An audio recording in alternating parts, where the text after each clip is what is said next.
thème, c'est le ministère de l'intercession et la manifestation des dons spirituels. 1 Corinthiens 12, 1. Pour ce qui concerne les dons spirituels, je veux pas, frère, que vous soyez dans l'ignorance. Le ministère de l'intercession consiste à faire quoi? C'est essentiellement un ministère qui est basé sur la prière. Voilà. C'est-à-dire que si un jour on voit déjà vous faites plus des rangements, des chaises, que la prière, on va dire, ah, les frères, vous n'êtes pas trompé des ministères là. On va plus que vous chantez, déjà plus, faites même des jeux de voix, on va dire, ah, les frères, c'est comme, vous voulez devenir chanteur maintenant ou quoi? Ou bien vous faites plus des enseignements. C'est-à-dire lundi, enseignement, l'autre lundi, enseignement, l'autre lundi, enseignement, on va dire, oh, les frères, c'est comme, vous voulez devenir des enseignants ou quoi? Donc, je pense que votre ministère est essentiellement fondé sur la prière. Donc, il faut ces dons-là qui peuvent vous aider dans le cas de la prière. Et quiconque prie aspire à voir ses prières être exaucées, à voir ses prières avoir plus d'impact et aspire à avoir sa prière avoir plus de précision. Donc, c'est un peu plus là-dessus. Directement, pour aller, la prière en langue. Donc, vous voyez tout de suite, c'est prière. La prière en langue. Et on revient là-dessus. C'est souvent important de revenir là-dessus. Faites en tout temps par l'esprit toutes sortes de prières. Vous êtes à l'intercession. Donc, l'intercesseur doit être capable de faire toutes sortes de prières. Et l'une des prières, c'est la prière en langue. Donc, un intercesseur qui rejette, méprise la prière en langue et peut-être il faut réfléchir. Hein. C'est comme un chanteur qui dit oh, la voix n'est pas importante. C'est pas important la voix. La voix, c'est un outil parce que un chanteur, lorsque la voix est rouillée, l'onction a beau avoir l'onction, écoute, je ne pourrais pas chanter, hein, c'est pas possible. Quand je parle de rouiller, c'est que, imagine la grippe, on ne peut pas, elle est essoufflée. Ou bien moi, j'ai vu des gens qui ont eu les cordes vocales qui se sont cassées. Et puis, avis médical, parler rarement, moins faire des efforts. Donc, c'est l'outil, la voix est très importante, qu'on le veuille ou pas. Comme nous les prédicateurs, si je n'ai plus la voix là, il me serait difficile d'enseigner avec les gestes. Hein. Donc, la voix est un outil important chez moi. La prière est un outil important pour l'intercesseur.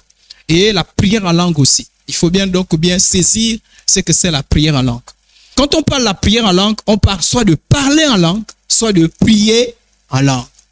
La prière en langue n'est pas un don, à proprement parler. C'est l'un des signes qui accompagne, c'est un des signes. C'est provoqué par le Saint-Esprit, mais ce n'est pas un don. C'est une grâce du Saint-Esprit. Comme nous tous, on peut avoir beaucoup de grâces. On peut dire don par défaut. Mais sinon, c'est un signe de tous les croyants.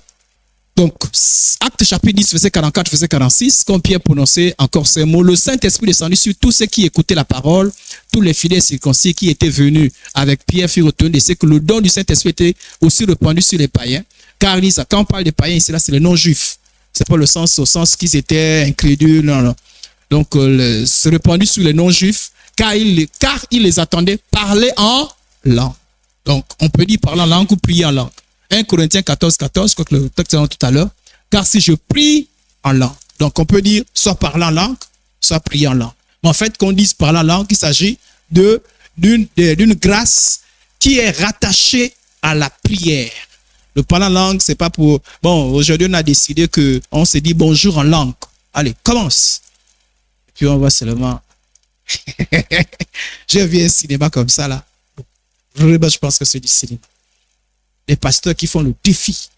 On voit qu'il y a pas la langue qui...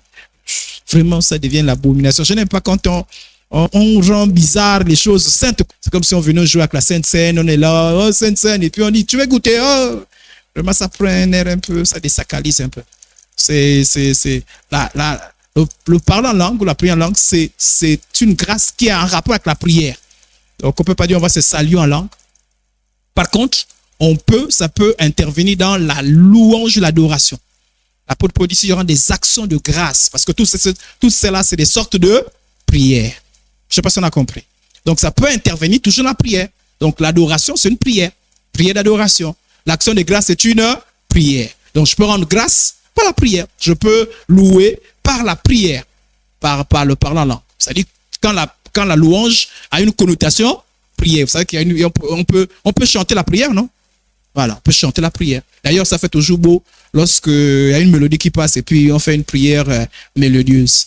Donc, le parler en langue, pour ne pas me répéter, c'est une grâce qui est directement liée à la prière. Donc, si tu n'aimes pas la prière, ben peut-être que tu ne le recevras pas. Et si tu l'as reçu, bah, ça va s'éteindre. Parce que tu n'aimes pas la prière. C'est quelque chose qui accompagne la prière. Donc, c'est une grâce pour ceux qui aiment la prière personnelle. Et je suis étonné de savoir que beaucoup de gens prient seulement en langue à l'église. Mais chez eux, ils ne prient jamais en langue. Parfois, je me demande un peu les motivations qui... Si tu ne pries qu'en langue à l'église, ça veut dire qu'à l'église, peut-être tu vas montrer que je suis champion, je prie en langue. Parce que si tu pries seulement en langue à l'église, à la maison, tu ne pries jamais en langue.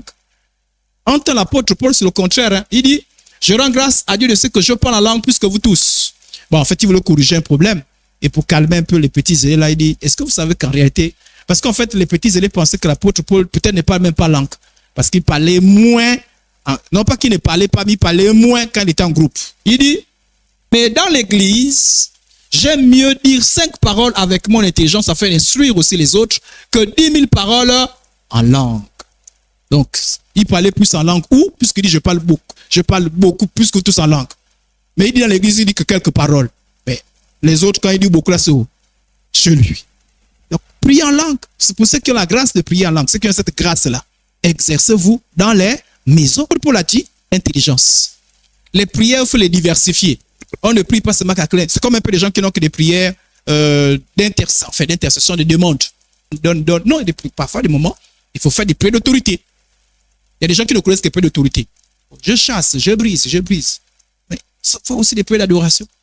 Parce que l'intercesseur, parfois, le Saint-Esprit dit, laisse d'abord tout ce qui est demande, tout ce qui est au nom de je chasse, adore-moi simplement. Voilà, c'est déjà arrivé. Où Dieu vous dit, arrêtez-moi vos histoires, adorez-moi simplement. Mais si tu ne connais pas l'adoration, tu as fait quoi? Et quand on dit, on va adorer le Seigneur, tu reprends encore. Je chasse, je brise. Ah ouais. Tu confonds les choses, quoi. C'est quand on dit adorer, il n'y a plus je chasse, je brise. Ou bien, donne, bénis-nous. Là, on s'adresse à Dieu. L'image, c'est quoi? Bon, je fais une parenthèse. Hein. L'adoration, c'est quoi? C'est lorsqu'on quand on fait un poème à une femme. Et donc, l'adoration, c'est une forme de poésie à Dieu. Et cette image, on fait une poésie à Dieu. Dieu, tu es bon, tu es magnifique, tu es grand, tu es puissant. Ça me disait vous aussi. Quand vous venez ici, vous nous dites tant d'adoration. Vous nous parlez de temps d'adoration, vous nous entendez les cantiques qui parlent de nous. Je prends un exemple. Je sais qui je suis. Je marche à... Attends, c'est adoration ou bien ça c'est nous? C'est bien, c'est nous. Il y a ça un sens. Mais quand on dit adoration, on s'adresse à Dieu. On a compris? Voilà. Si tu dis bénis-nous, tant d'adoration, hein? On dit adorons le Seigneur. Bénis-nous, oh Jésus béni. Est-ce que c'est une prière d'adoration? Ça n'a rien avec l'adoration. Là, c'est nous, non. Est-ce que c'est adoration? Et puis après, on dit, ah, l'adoration était forte. Même s'il y a eu des choses, ah, Seigneur. Et pas l'adoration. Et c'est comme ça qu'on bousille tout un culte. Ah oui, hein. En fait, on reviendra sur le culte. Ce qui fait, quand on vient ici, on dit qu'on vient au... Le culte est adressé à qui? Et est-ce que quand on prêche là, on fait le culte? Le vrai culte, c'est les temps de louange et d'adoration. Donc, si vous prenez le temps d'adoration pour dire, bénis-nous. Bénis-nous, c'est quand on vient au jeudi. Jeudi, on est ici. On dit, on est venu pour l'intercession, non? Prière d'intercession. Bénis-nous. Là, c'est bon. On est d'accord? Mais c'est temps d'adoration. Bénis-nous. Je vous dis parce que vous devez maîtriser toutes sortes de prières. J'imagine que si Dieu, un jour, Saint-Esprit vous dit, aujourd'hui l'intercession, rien que adoration, et que vous dites, adoration, prière d'adoration, nous prisons. On doit maîtriser toutes sortes de prières.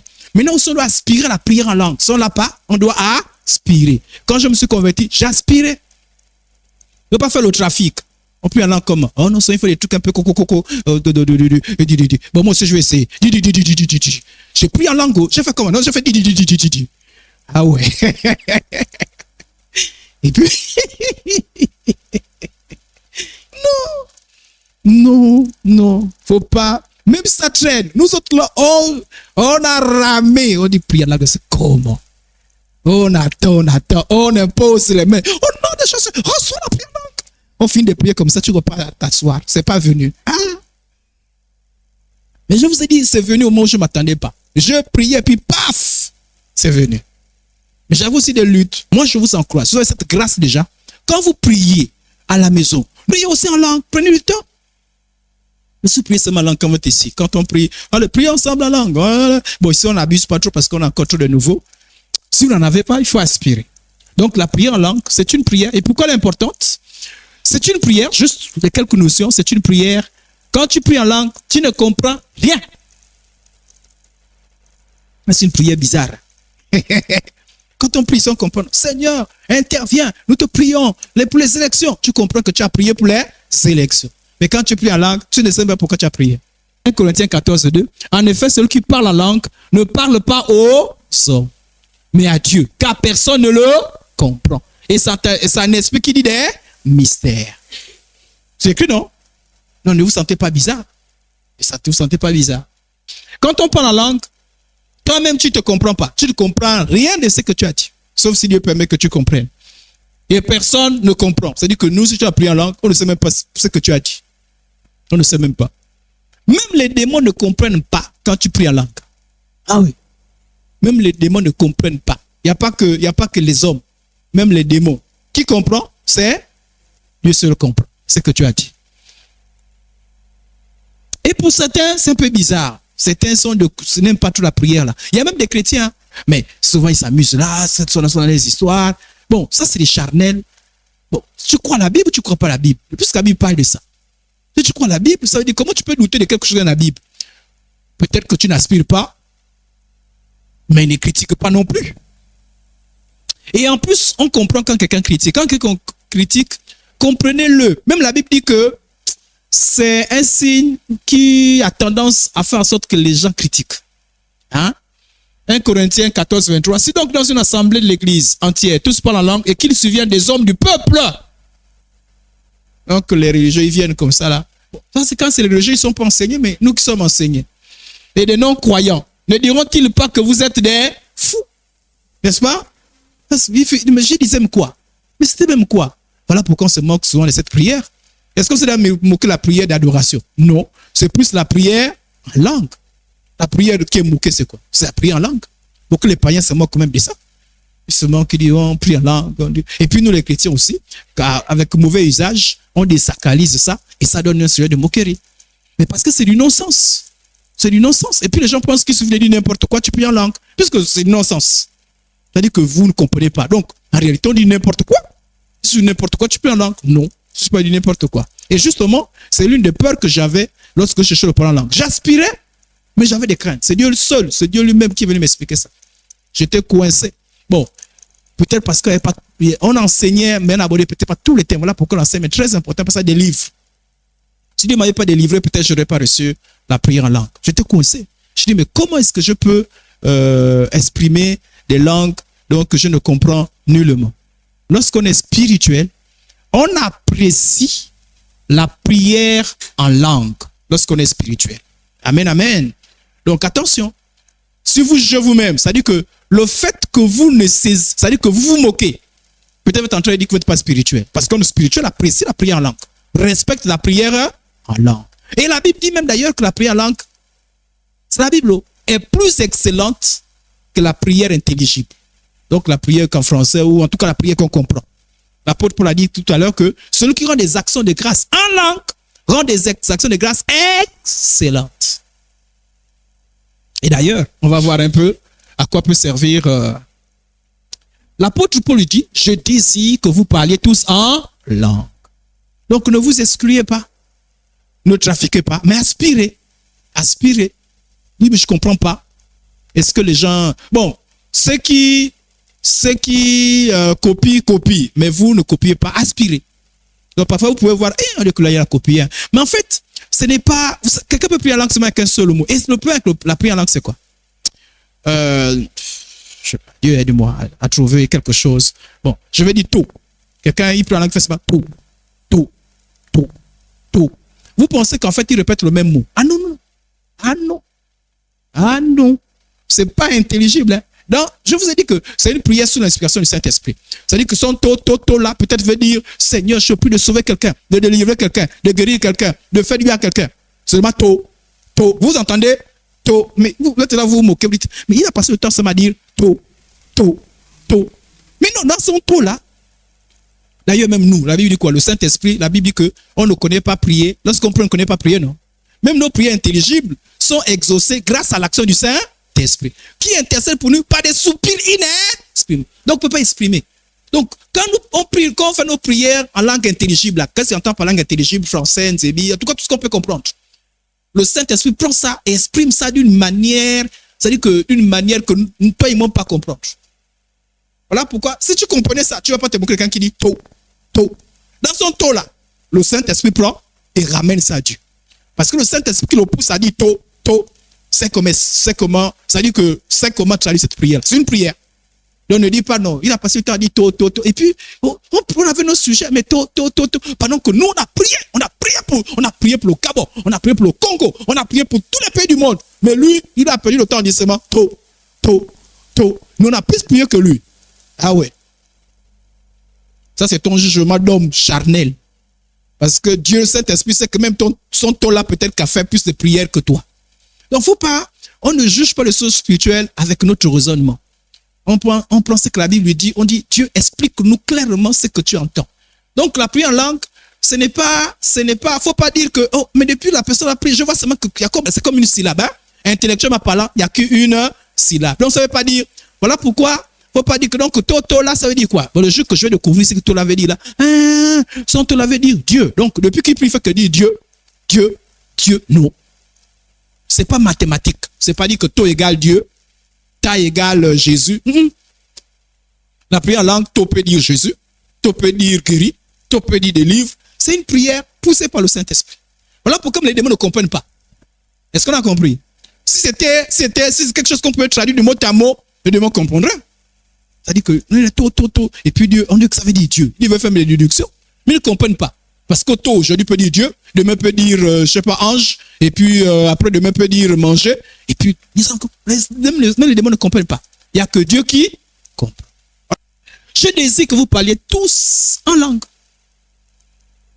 Pourquoi il dit, mais plus que vous prophétisez? Parce qu'en fait, prophétiser, ça édifie les autres. Si moi je viens, je parle en langue, il n'y a que moi seul qui est édifié. Vous ne comprenez même pas. Il n'y a que moi qui suis édifié parce que c'est moi qui prenais plaisir à parler en langue et puis à écouter. Bon, sauf si vous avez plus plaisir à un peu à écouter. Ah, mais il parle bien en langue. Peut-être. Bon, même votre bien là, c'est quoi? C'est la mélodie que bien. Parce que si j'écoute seulement qui dit que to. Là, il parle bien, il parle mal. On est ensemble? Celui qui dit to, et celui qui dit to tatere, qui parle mieux? To tatere. Intellectuellement, ça veut dire que c'est to tatere qui a...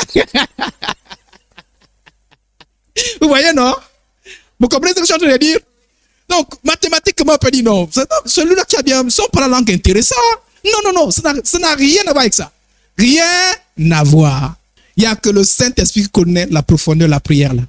Alors, donc, faut pas. Voilà pourquoi, je vous ai dit, c'est l'homme spirituel qui apprécie. Voilà pourquoi moi je comprends les gens qui n'apprécient pas. Parce que pour eux, c'est bizarre. Parce qu'ils n'ont pas les informations que je suis en train de vous donner là. Parce que pour eux, c'est quoi cette histoire? C'est tout quand même. Toi aussi. C'est pas normal. Je suis sûr que même si vous n'avez pas l'enseignement à quelqu'un, vous venez et puis passez à prier pour moi. To. Amen. Ah! Passez-les contre moi. Hein? Le fait de parler en langue a beaucoup d'avantages pour vous les intercesseurs. Beaucoup. Voilà pourquoi vous devez aspirer. Et ceux qui ont déjà cette grâce-là, parler en langue. Prier en langue. Oh! Il y a des gens qui parlent, qui prient en langue seulement une fois le trimestre. Non, ce n'est pas le mois que je parle en langue. C'est le mois de juin. Souvent, c'est la première semaine de juin. Ah, j'ai parlé en langue une fois déjà, c'est bon. Ah ouais. On prie en langue. L'apôtre Paul a dit, je prie en langue constamment. Hein? On prie en langue. Attendez, je vous donne les avantages de prier en langue. Vous allez savoir que c'est important. Bon, maintenant, quand tu n'as pas cette grâce-là, ne dis pas, non, aspire simplement. Ne fais pas comme les païens, que ça ne sème pas un peu de jalousie. Non. Aspire simplement. Aspire, dis Seigneur, donne-moi cette grâce. Au passage, il y a des occultistes qui prient aussi en langue. Ah, j'en ai rencontré. Oui. Dans mon ministère, j'ai rencontré même des gens qui sont venus faire des incantations en pleine réunion, mais en langue. En langue. C'est eux-mêmes qui ont confessé. Hein. C'est pas moi qui j'ai pas fait. On dirait que non, eux-mêmes. Il dit non, on est venu, on voulait envoûter. Pour envoûter, on prie une langue. Ça, c'est pas une langue qui est inspirée par Dieu, qui est inspirée par les démons. Ça existe. Voilà pourquoi il ne faut pas laisser n'importe qui vous imposer les mains pour le parler en langue. Parce que vous ne savez pas quel parlant langue va vous transmettre. Vous comprenez? Et c'est pas aussi, voilà pourquoi il est dangereux de prendre quelque chose qui se passe à la télévision, une prière en langue. Déjà, on vous a dit que vous ne comprenez pas. Donc, si vous ne connaissez pas la personne qui prie en langue pour vous là, attention de vous exposer. Vous ne savez pas ce que la personne est en train de demander. Est-ce qu'on a compris? Voilà. Parce que, imagine quelqu'un qui dit quelque chose que vous ne comprenez pas. Si vous n'avez pas confiance en lui, ne laissez pas à cette personne-là dire de n'importe quoi et puis vous exposer pour dire, oh, bénis-moi. Et puis, par la langue, et tu ne le connais même pas. Non. Soyez sage. Soyez prudent. Voilà. Parce qu'il y a des parlants langues qui sont inspirés par les démons. Intellectuellement, tu peux pas les discerner. C'est pas, la Bible dit c'est spirituellement qu'on en juge. Alors, le parlant langue édifie celui qui parle en langue. Le parlant langue, c'est pas pour édifier les autres. Voilà pourquoi, quand on parle en langue, par exemple à l'intersection, on parle en langue, tenez compte des autres. Tu peux venir du jeu ici et tu pries en langue.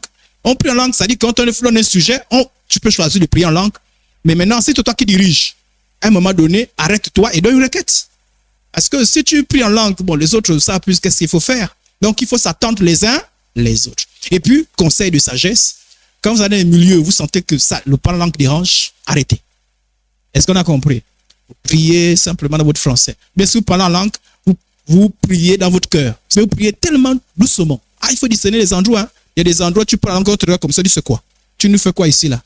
Voilà. Donc, il faut discerner les circonstances. C'est important. Mais quand vous savez que c'est le milieu, par exemple, je suis en train de vous enseigner, vous comprenez ça, il n'y a pas de mal à parler là. Il n'y a pas de mal. Il n'y a pas de mal à parler là. Il n'y a pas de souci. Mais attention, on s'attend les uns les autres.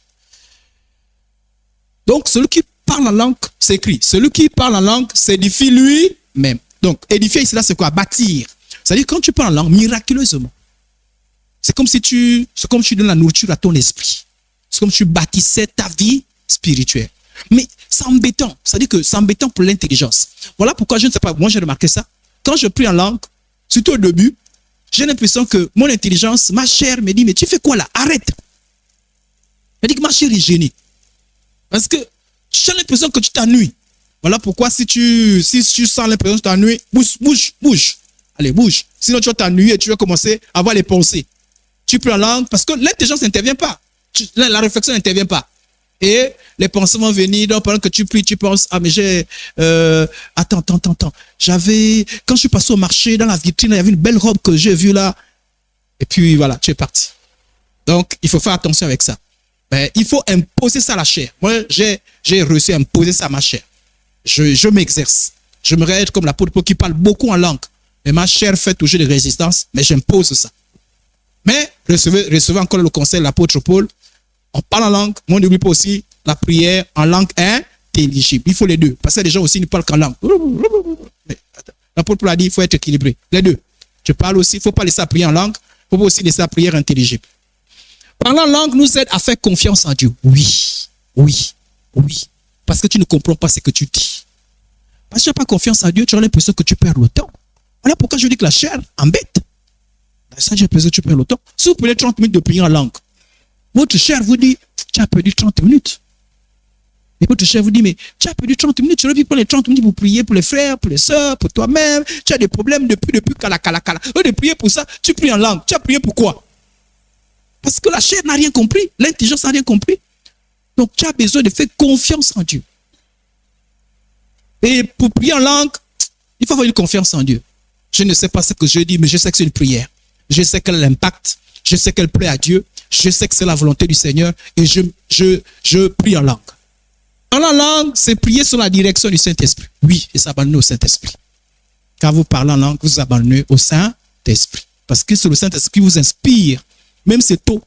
C'est le Saint-Esprit qui inspire le tôt là. Voilà. Parler en langue nous permet de prier pour des fardeaux que le Saint-Esprit met dans votre esprit, mais dont vous ne comprenez pas. Je vous dis, il y a des moments où vous pouvez prier. C'est-à-dire, Dieu s'est résolu d'agir sur la base de la prière. Voilà pourquoi je vous dis qu'à l'époque, je ne comprenais pas. Pourquoi Dieu se révèle à quelqu'un pour dire, prie pour ton frère qui est là-bas, pour qu'il soit sauvé du danger. Je disais, mais Dieu, comment? Lui, il a vu le danger, pas sauver. Il a besoin d'appeler quelqu'un pour sauver quelqu'un. Moi, je suis comme ça. Moi, j'ai réfléchi, je dis, mais attends, Dieu là, il est comment? Il voit quelqu'un en danger. Sauve-le. Pourquoi tu me demandes de prier? Mais j'avais compris, mais j'étais un peu trop charnel. C'est après que j'ai compris que Dieu s'est résolu. C'est-à-dire que il aime bien agir sur la base de la prière. Donc, il te dit, prie pour que j'agisse. Donc, le Saint-Esprit va te pousser à prier pour des sujets où ton intelligence ne veut même pas recevoir. C'est-à-dire que si tu réfléchissais, tu ne veux pas recevoir ça. Tu ne reçois pas ça. Je vous rends un témoignage. Il y a un monsieur, il était chez lui et puis le Saint-Esprit lui prie. Et tout ce que le Saint-Esprit lui dit, prie. Et il ne sait pas pourquoi il faut prier. On dit, prie. Il ne sait pas pourquoi. Bah, quand tu ne sais pas pourquoi, le Saint-Esprit connaît, non? Bah, il s'est mis à prier en langue. Et il a prié, pam, pam, pam, pam, pam, pam, pam. Et puis le Saint-Esprit a dit, stop.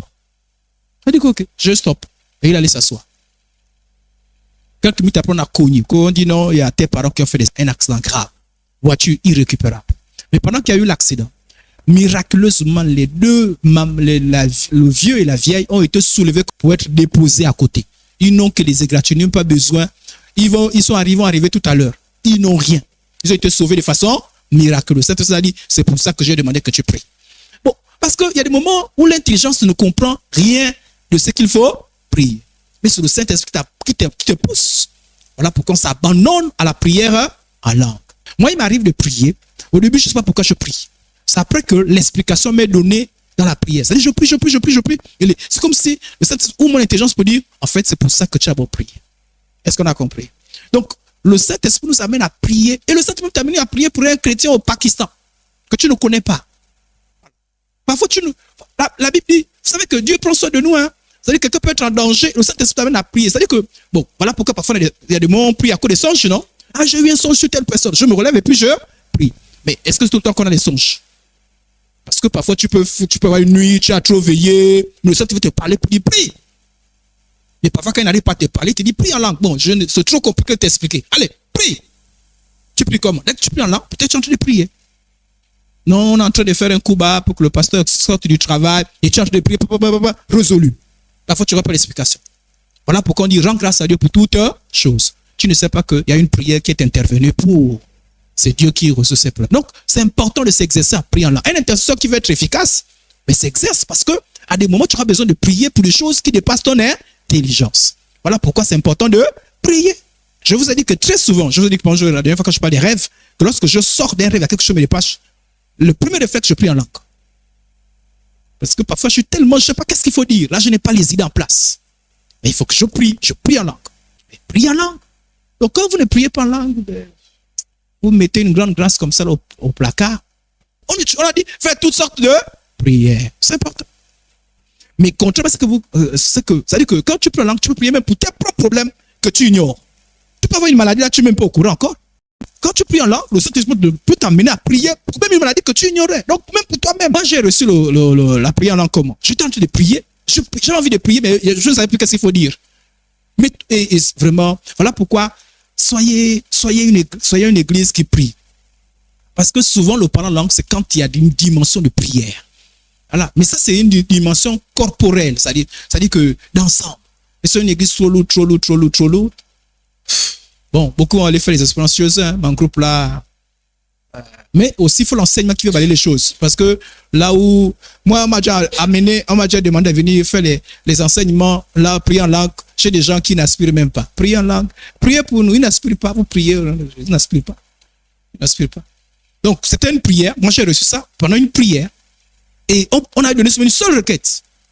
Celui qui avait reçu la direction a dit, Dieu m'a dit, c'est une seule requête. Et effectivement, c'est la seule requête parce que miraculeusement, ce jour-là, toute l'église s'est mise à prier. Je vous dis, chacun priait. Bon, ce jour-là, je m'étais mis à genoux. Et puis, on priait, Seigneur, j'ai envie de prier. Il n'y a pas les mots. Je vais prier, il n'y a pas les mots. Et puis, paf, une prière en langue. Je prie pendant un temps, puis je bloque. Je suis en train de dire quoi là? Je suis en train de dire quoi? Oui, je dis n'importe quoi. Je dis, oh, il y a quelque chose qui me dit, mais c'est la prière en langue. Je dis, non. Moi, je n'ai pas ça. Et je vois les autres prier encore. Je repars. Seigneur! Et puis ça devient, 3 fois comme ça, j'ai lutté. La prière en langue vient pour combler les lacunes de l'intelligence. Parfois, quand vous voulez prier longtemps, la prière en langue nous aide. Quand nous on vient pour dire on a prié 1 heure, sincèrement, 1 heure. Ah ouais. Pour tenir 1 heure, il faut la prière en langue. Bon, à l'époque, je mettais les chants. Je chantais beaucoup et puisqu'il n'y a plus rien, je chante. Mais là, il y a des moments où je peux chanter, mais aussi je peux continuer à prier. Donc, pour prier longtemps, tenir une veillée, j'en ai fait l'expérience. Une veillée tout entière, ben, la prière en langue nous aide. Puisque on vous a dit que, je vous ai dit que ce n'est pas mathématique. Même si je dis toute la veillée, tu sais que toto ne veut pas seulement dire une seule requête. La Bible nous demande de prier sans cesse. Tu vas prier sans cesse comment si tu ne pries pas en langue. La grâce de la prière est différente de la diversité de langues. Je vais sur une confusion là-dessus. Ce don-là est différent de la prière en langue. Le don de la diversité de langue, c'est quoi? Le don de la diversité de langues, les gens pensaient que c'est le fait de parler en Zébi, en Téké. Les gens qui disaient, je le donne la diversité de langue, je parle en Zébi. Hein? Non, non. Dans la diversité de langue, ce n'est pas en Zébi, ce n'est pas anglais, ce n'est pas espagnol. Dans la diversité de langue, c'est une capacité de s'exprimer dans une langue connue ou pas. Mais la particularité, c'est quoi? C'est que c'est sous l'inspiration du Saint-Esprit et c'est sans l'avoir apprise. C'est-à-dire c'est un miracle. Je ne connais pas le fond. Mais tout d'un coup, je m'exprime correctement en fond pour transmettre un message de Dieu. Bien, je vais m'exprimer, je ne sais pas, n'importe quelle langue du monde, n'importe quelle langue. J'ai vu rarement, mais j'ai vu quelques rares fois où les gens expriment ce don. C'est-à-dire, je disais à Dieu, à l'époque quand j'espérais ce don, je voulais que Dieu me donne la capacité miraculeuse. Quand on parle de miracle, je n'ai pas appris de parler en anglais. Je disais, mon professeur va savoir que je suis dans l'église, j'ai appris que le Saint-Esprit donne la capacité de parler dans des langues non apprises. Alors que Saint-Esprit, donne-moi la capacité de parler en anglais, mais je n'ai pas appris. Mais et je me disais, j'arrive à l'école, j'ai seulement Saint-Esprit. Déclenche. Jusqu'à ce que j'ai appris que ça ne fonctionne pas comme ça. Le don, ce n'est pas quand tu veux. La prière en langue, c'est quand je veux. Je dis Saint-Esprit, je veux maintenant et puis ça passe. Mais le don, je peux dire maintenant, allons-y, ça ne démarre pas. Si quelqu'un dit qu'il a le don de la diversité de langue et il parle quand il veut, suspect. Ah, c'est un démon. C'est les démons qui jouent au jeu de vouloir se faire contrôler. Le Saint-Esprit ne joue jamais ce jeu-là. Le Saint-Esprit est souverain, c'est lui qui contrôle. Il ne se laisse pas contrôler. Mais les démons jouent ce jeu-là pourquoi? Pour tromper les gens. Donc, il ne faut pas confondre. Et le don de la diversité de langue, quand il s'exprime, il faut forcément qu'on traduise. S'il n'y a pas un traducteur, on arrête. Quelqu'un aussi peut recevoir miraculeusement la capacité d'interpréter sans savoir apprendre la langue. C'est-à-dire que se lève, il parle, je ne sais pas, il parle espagnol. Il n'a pas appris l'espagnol, il parle en espagnol. Mais il ne connaît pas ce qu'il dit en espagnol. Mais quelqu'un aussi qui n'a jamais appris l'espagnol, miraculeusement reçoit la compréhension de ce qui a été dit en espagnol. On dit que celui qui a reçu la compréhension a le don d'interprétation des langues. Voilà. Donc, il y a ce cas de figure. Comme celui qui parle peut lui-même recevoir, c'est-à-dire il parle en espagnol et Dieu à lui-même explique ce qu'il a dit en espagnol. Tout ceci sans savoir appris. Mais là encore, il faut que ceux qui sont là sachent que c'est une langue qui existe. Mais ça peut être une langue dont on n'est même pas informé que ça existe. Mais c'est une langue connue. Ça peut être bizarre. Il n'a pas une langue un peu bizarre là. Oui, c'est une langue un peu bizarre. Mais c'est une langue qui est peut-être connue parce que est-ce que connaît toutes les langues? Dans le monde, il y a des centaines, je crois même peut-être des milliers de langues. Hein. Sinon, au Gabon, on a déjà une quarantaine de langues déjà. Vous imaginez un petit pays, une quarantaine de langues. Vous imaginez les autres pays. Mais celui-là, ce n'est pas un don pour soi-même. La diversité de langue ne s'exprime jamais pour soi-même. Ça, c'est un message. Un message. Pourquoi Dieu fait ça comme ça là pour interpeller la personne? C'est le don de la diversité de langue exige l'interprétation. Si tu te mets à prier une langue, tu parles une langue. Parce que ce don-là, ce n'est pas la prière. Quand tu as la diversité de langue, tu parles pour que les autres écoutent. Or, la prière en langue, tu ne parles pas pour que les autres écoutent. Tu pries, tu t'adresses à Dieu. La diversité de langue s'adresse aux hommes. La prière en langue s'adresse à Dieu. Voilà. Et la diversité de langue exige l'interprétation. Il y a un autre don qui doit accompagner les intercesseurs. Là, maintenant, c'est les dons. Le discernement des esprits. Avez-vous entendu parler du discernement des esprits? On va voir un peu ce que c'est le don discernement des esprits. Le don discernement des esprits, ce n'est pas l'intuition. Bon, il y a même c'est que le don de soupçon. Bon, c'est l'habit de langage, ça n'existe pas. Ils sont toujours en train de soupçonner. Non, je soupçonne. Après, ils disent, non, moi, je donne le discernement des esprits. Donc, ce n'est pas l'intuition, ce n'est pas une intuition. Tout le monde peut avoir une intuition, non? Il y a des gens qui ont une intuition un peu développée. Donc, c'est un peu intuitif. Donc, ils font un peu des hypothèses. Ah, je pense que. Mais pourquoi il est comme ça? On dit qu'il est un peu fâché. Ça, ce n'est pas un don. Ça, c'est toi-même. Le don, c'est une manifestation du Saint-Esprit. Nous tous, la Bible dit que tous les croyants doivent discerner les esprits. Doivent discerner les esprits. il doit faire un effort. Seigneur, donne-moi la capacité de percevoir le monde spirituel, de comprendre un peu. Mais celui qui a le don, c'est très souvent. Donc, c'est quoi le don du discernement des esprits? C'est le don du discernement des esprits et la capacité particulière surnaturelle. C'est comment? Surnaturel. C'est pas naturel. Ça ne vient pas de toi. Ça vient de Dieu. Quand ça se manifeste, tout le monde s'accorde à reconnaître, sauf les jaloux, les méchants, ou bien sauf les ignorants, à reconnaître que ça là, ce n'est pas naturel. Ça, c'est pas naturel. Il y a quelque chose qui s'est passé. Certains vont accuser, certains non, ça c'est les démons qui l'ont dit ça. D'autres vont dire, mais on reconnaît que ce n'est pas naturel. C'est surnaturel. De quoi? D'identifier, distinguer. Donc, identifier quoi? Clairement et précision. Comment? Clairement et précision. L'origine d'une manifestation spirituelle. C'est-à-dire, c'est des gens qui sont capables de dire, ça c'est Dieu qui se manifeste. Ce qui est derrière ça, c'est Dieu. Ça c'est derrière ça, c'est le diable. Ça c'est ni Dieu, ni le diable. Ça c'est ses caprices à lui. Je vous ai dit que vraiment j'ai été sauvé une fois par quelqu'un qui avait manifesté ce don. Je vous ai dit qu'un jour je priais et puis une manifestation au travers d'une personne. Je suis le Saint-Esprit. Mettez-vous à genoux. Voilà. Et en plus, l'Esprit commence à prophétiser. C'est-à-dire qu'à dire des choses, à donner des révélations. Donc ça épate. Ah, comment l'Esprit là connaît des choses, révélations? Moi, je pensais que c'était le Saint. Je commençais déjà, puisqu'il disait, mettez-vous à genoux. Moi, je commençais, mais le Saint-Esprit dit, mettez-vous à genoux. Je m'imagine. Je vois le frère qui dit, stop. Je dis, mes frères, c'est comme il dit jamais. Dieu me dit que ce n'est pas le Saint-Esprit. Ça, là, il ne faut pas les risques. Tu as résisté au Saint-Esprit, là.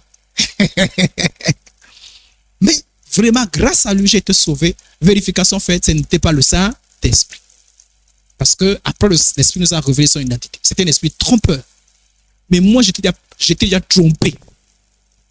Parce que, la Bible dit que pour connaître un esprit malin, il faut que l'esprit reconnaisse que Jésus-Christ est Dieu venu en esprit et en chair. Et en même temps, ça dit qu'il est en même temps Dieu, il est en même temps homme.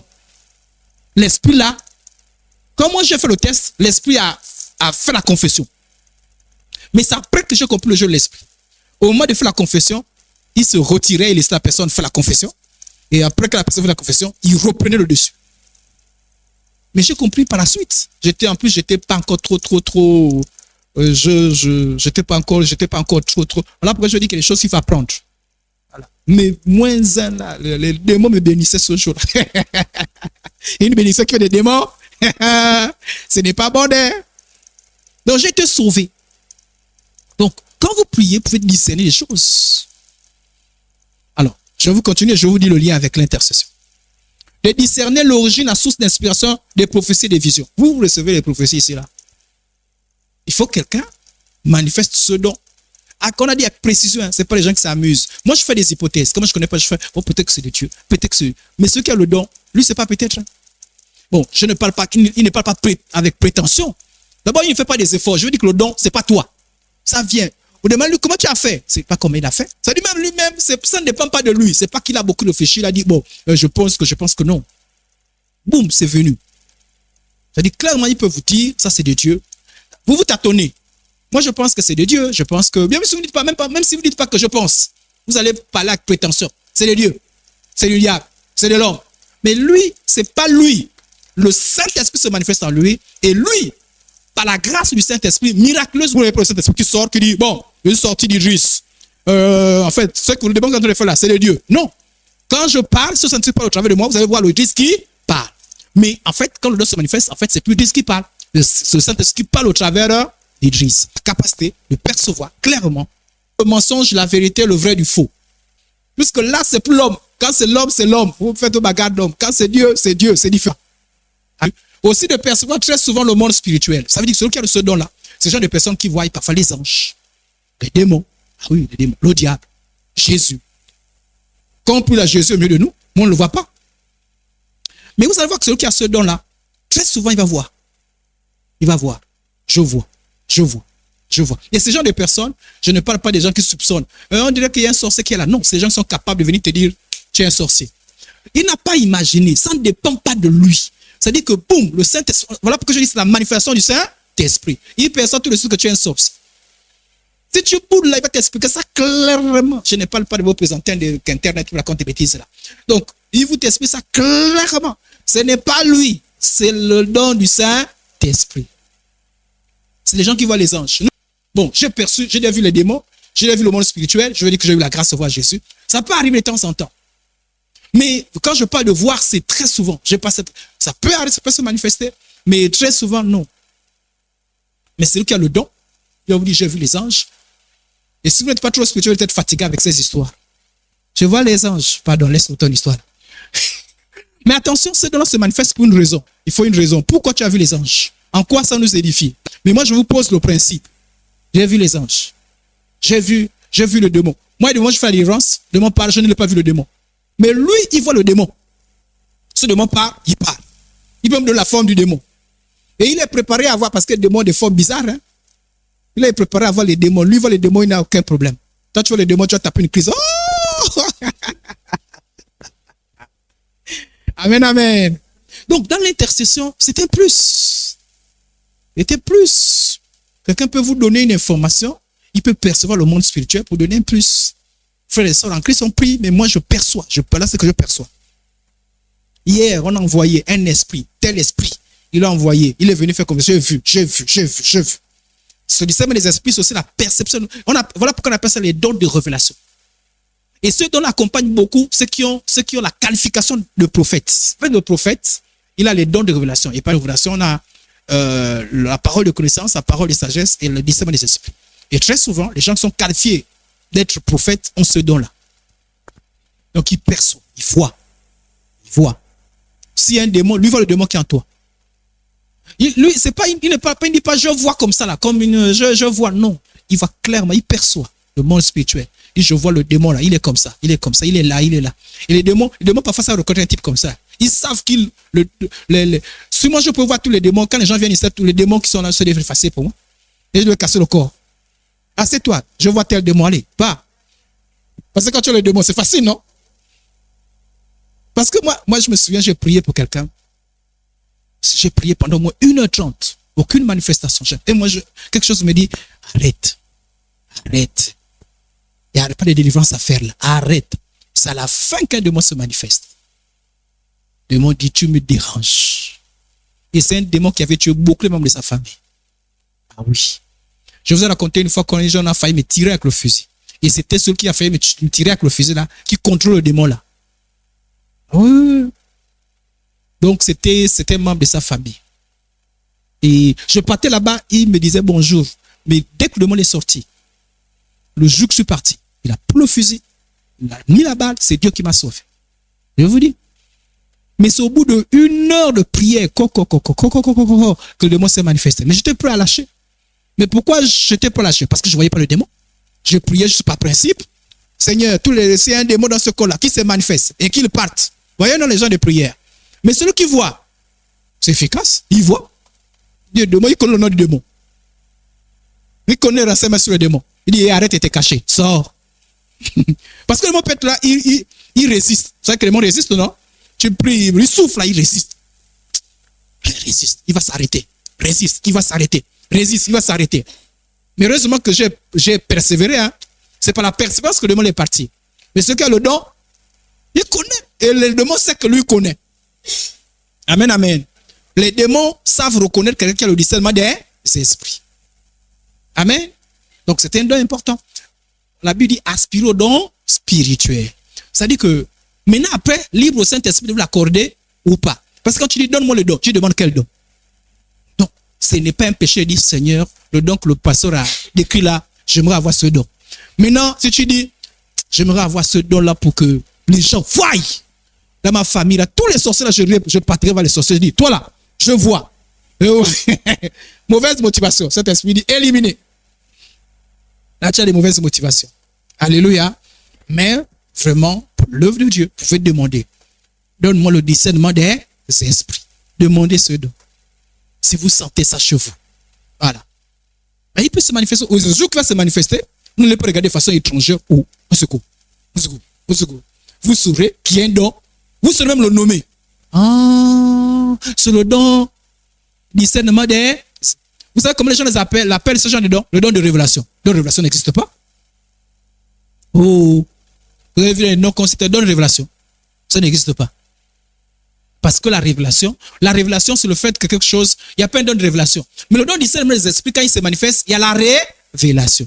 Mais parfois, les gens ne savent pas nommer ce don. On peut distinguer la capacité et la qualification. Maintenant, comment ça fonctionne? Comment ça fonctionne? C'est-à-dire, par exemple, je veux dire que le prophète, il est qualifié par Dieu, il a un appel, il est lui-même en tant que personne, il a un don. Et en lui, Dieu met des capacités. Maintenant, donc, en tant que capacité. Les capacités accompagnent ce qu'on appelle, parce que les dons, en tant qu'homme, on appelle ça le don ministériel. C'est le don qui te qualifie pour le ministère. On ne cherche pas. Si tu as le don d'apostolat, on ne dit pas quel est ton ministère. Le don lui-même dit le ministère que tu dois faire. Est-ce qu'on a compris? Or, si quelqu'un a le don de guérison, vous pensez quel ministère qu'il doit faire? J'ai le don de guérison, c'est comme un ministère. Ça se cherche, non? Vous me comprenez? Si moi j'ai le don de guérison, j'ai quel ministère? Je n'ai pas le ministère.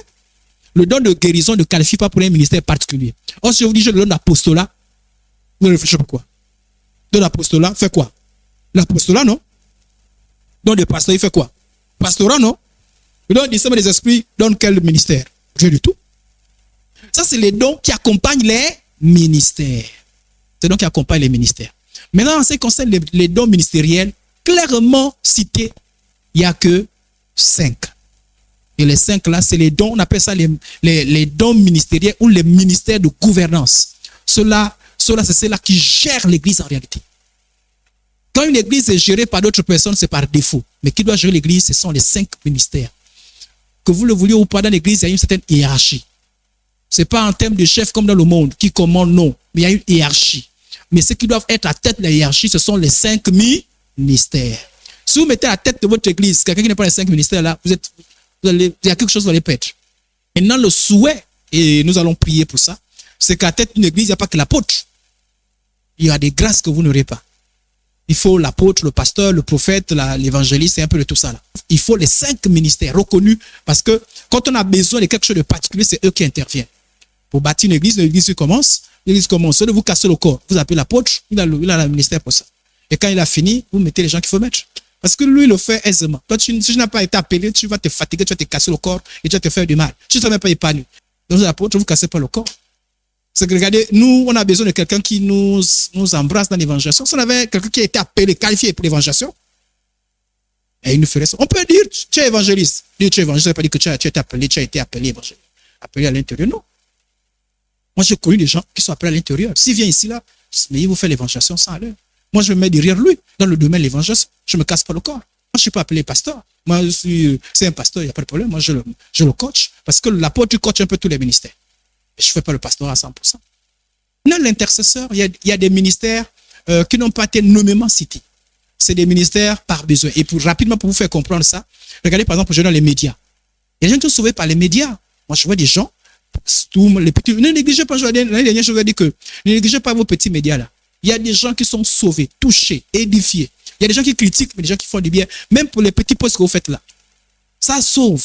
Vous ne savez pas qui ça sauve. Je connais un monsieur qui s'est converti. Ce n'est pas une vidéo que quelqu'un avait lancée. Et il était à l'hôtel, il s'ennuyait, il était prêt au suicide. C'est une vidéo qui l'a sauvé. Donc vous ne savez pas. Mais par exemple, il y a des gens, par exemple, les gens qui ont le ministère pour gérer tout ce qui est médias. Est-ce que quand l'église a commencé, est-ce qu'il y avait les médias? Mais c'est un ministère qui est là pour besoin. Mais il y a des pasteurs qui méprisent ce genre de ministère. Ils estiment que comme ce n'est pas dans la Bible, c'est un faux ministère.